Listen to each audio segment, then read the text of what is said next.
সেদিন দুজনে হঠাৎ করেই বেরিয়ে পড়েছিলাম বড় মাকে পুজো দেওয়ার জন্য। লিলুয়া থেকে চুঁচুড়া, তারপর টোটো করে ফেরিঘাট, তারপর ফেরিতে করে পার হয়েই আমরা পৌঁছে গিয়েছিলাম বড় মার কাছে।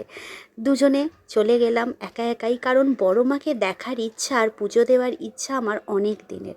ওখানে পৌঁছে আমরা ডালা নিয়েছিলাম মাকে পুজো দেওয়ার জন্য। ডালা নিয়ে তারপর লাইন দেখে তো আমাদের মাথা খারাপ, প্রায় 2.5 কিলোমিটার পিছনে আমাদের লাইন ছিল, কারণ সেদিন ছিল রবিবার। কিন্তু একটুও আমাদের অস্বস্তি লাগেনি, কারণ বড় মাকে দেখব। ধর্ম হোক যার যার, বড় মা সবার। এই তো আমাদের মায়ের টান।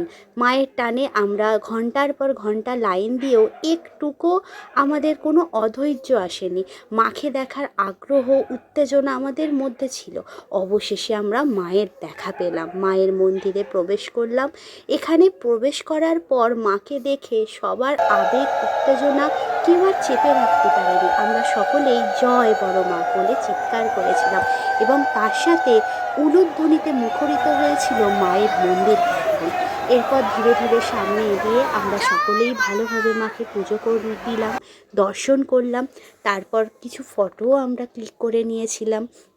ওখানের একদিকে ব্যবস্থা খুবই ভালো, কারণ একটাই লাইন, কোনো ভিআইপি লাইন নেই, সবাই মায়ের দর্শন পাবে। এরপর তো আমাদের ফেরার পালা। সকাল 9:30 থেকে লাইন দিয়ে প্রায় 4টেতে পুজো দিয়ে অবশেষে আবার আমরা ফেরিতে করে, টোটোয় করে, ট্রেনে করে বাড়ি ফিরলাম।